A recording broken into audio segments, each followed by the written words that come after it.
Istri dipuji senang apa enggak, Pak? Senang apa enggak? Senang. Ingat ya, perempuan itu paling seneng 3. 1 dipuji, 2 diperhatiin, 3 dibelanjain.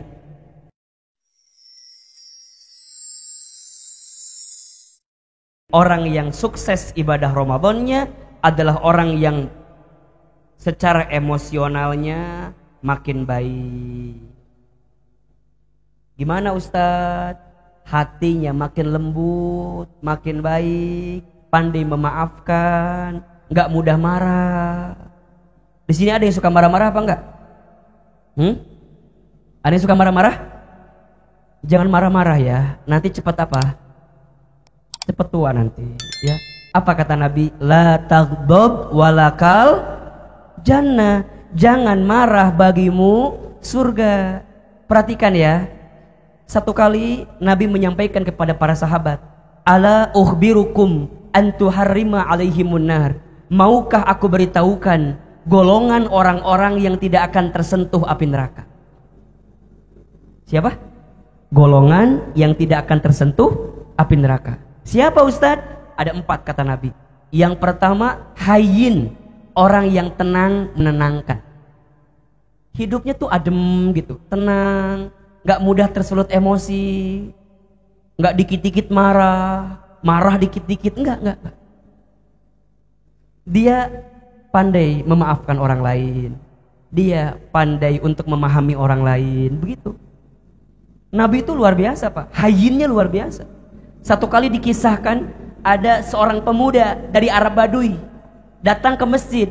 Nabi lagi ngumpul sama sahabatnya di masjid tuh. Tiba-tiba pemuda itu kencing di dalam masjid.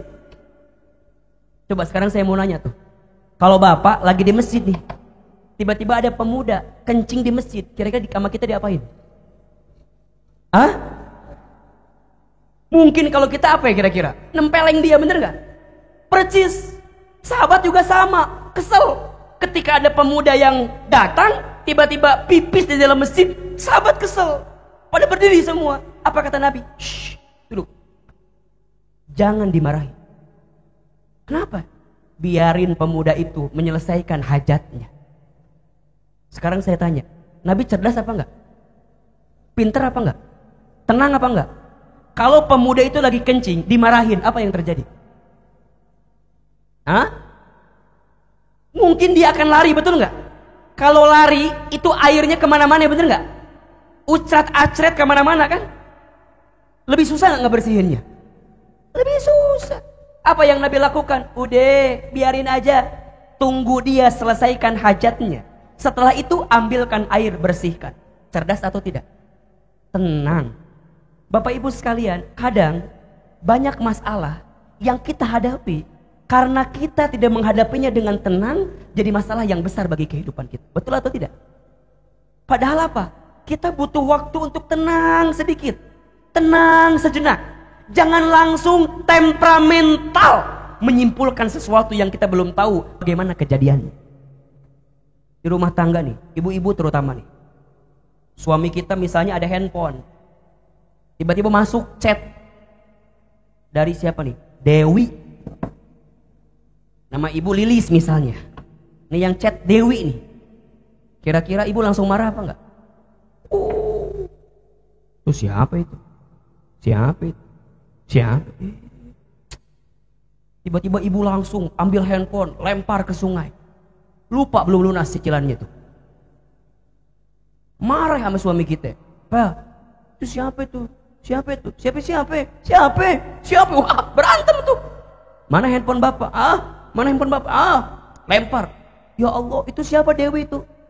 Kata suaminya, ya Allah ma, itu Dewi sales mobil. Emang kenapa? Kan mama pengen ganti kendaraan. Dari Honda apa? Ya, dari Honda Beat mau jadi Honda Brio. Ini papa lagi nawar buat kasih ulang tahun ke mama. Tuh, coba nggak dilempar dulu. Jadi mobilnya. Enggak Ustadz, yang ada nggak ada Ustadz itu mah.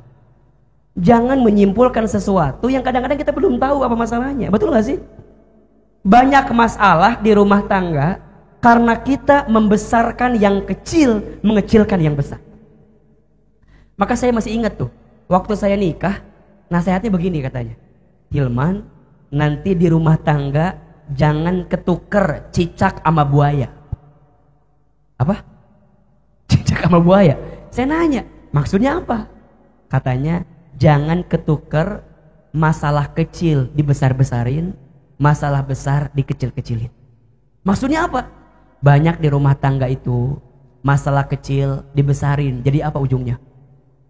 Jadi masalah besar. Apa contohnya? Contoh aja. Bapak ya dimasakin sama ibu sayur asem. Kurang asem. Jadi sayur apa namanya? Sayur asin. Mohon izin, suami kita marah apa enggak? Itu kan kecil kan? Kan bisa bilang begini, "Ma, masak ini kurang, Ma, sayurnya, Ma, asemnya, Ma. Bisa nggak tambahin lagi?" Kan bisa. Ada juga masalah kecil, misalnya mohon izin ya. Judulnya teh manis, yang datang teh asin. Karena pas ke dapur ketuker mau ambil gula, yang keambil apa? Garam. Sering nggak suami kita marah gitu? Bukan yang di sini, yang di sono. Yang di sini mah insya Allah suaminya soleh-soleh semua. Pas di masjid. Pas di rumah kagak tahu ya, kira-kira ya, kan kita mah nggak tahu ya. Ustadz, harusnya gimana? Yuk kita belajar yuk. Nabi SAW itu seorang suami yang pandai mengendalikan dirinya. Satu kali dikisahkan kan, Nabi itu pernah dibuatkan secangkir teh manis, hangat. Judulnya apa? Manis. Tiba-tiba yang datang apa? Asin. Kenapa? Karena ketika Bunda Aisyah ambil gula, yang keambil bukan gula, yang keambil apa? Garam. Maka dibawalah itu ke tengah rumah, dikasih kepada Nabi, diminum. Ini contoh aja, contoh. Sekalian Ustaz haus juga. Ini contoh nih, diminum. Apa rasanya? Apa rasanya? Asin kan? Coba, saya mau nanya nih, kalau suami ibu judulnya teh manis, rasanya asin, kira-kira gimana? Marah apa enggak? Lu mah udah nikah sama gua 15 tahun, kagak bisa bedain gula sama garam. Besok gua beliin gula 1 tronton buat lu. Kadang-kadang marah pak. Istri digituin, sakit apa enggak bu? Di mana sakitnya? Di sini. Ujungnya ibu juga marah. Pak, kamu tuh nggak pernah hargain aku sedikit aja. Apa kata ibu? Hargain pak. Suami ibu jawab, lu bukan masalah hargain neng. Ini bapak nih capek, berangkat dari subuh, pulang malam, capek, sampai rumah dikasih apa? Teh, rasanya apa? Gua nih capek. Ibu apa jawabannya? Emang mama nggak capek? Mama juga capek pak. Mama nih belum ada selonjoran acan. Nyuci baju, nyuci piring, apalagi? Masak, nyapu, ngepel. Mana ngurus anak, anak lu ada 3. Yang 1 bisul, yang 2 romehun. Diomongin semuanya. Tapi kita ngomong gini sama suami kita, bapak lu tahu nggak? Nih, anak lu ini bisul gara-gara lu keturunannya bisul dari sononya. Emak lu bisul, emak dari emak lu bisul, terus diomongin. Kata suami kita, kenapa lu ngomongin emak gua? Panjang pak. Mohon izin, mohon maaf pak. Gara-gara masalah itu ngambek apa enggak? Ngambek. Ujungnya istri bilang apa? Udah, kalau begitu mah gua mau baliklah ke rumah bapak gua. Apa kata suaminya? Ya udah, mau gua pesenin ojek apa enggak? Atau mau gua anterin? Udah pesenin ojek, udah dianterin. Mohon izin. Seminggu masih oke, 2 minggu masih oke, sebulan tidur sendirian. Kacau apa enggak pak? Kacau. Ujungnya nyanyi. Baru sekarang, oh aku rasakan tak punya istri, rasanya kesepian, tiada tempat untuk mencurahkan. Udah, sebulan udah baliklah ke rumah bapaknya. Ketuk pintunya. Assalamualaikum, salam. Dibuka, Nurdin. Nah, nama suaminya Nurdin pak. Tanya, Pak, Lilis ada pak? Istrinya Lilis namanya. Dipanggil sama bapaknya, Lis, ada si Udin nih. Panggilannya Udin, namanya siapa? Nurdin. Dipanggil lah, datang Lilisnya. Ditanya sama Lilis, ngapain lo kesini?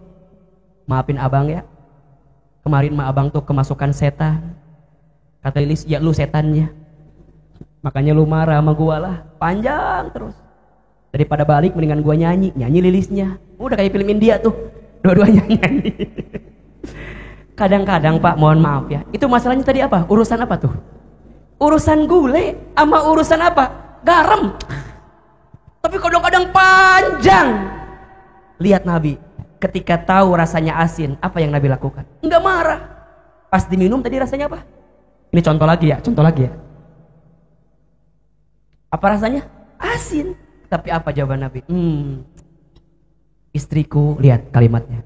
Sungguh nikmat teh yang engkau buatkan malam ini.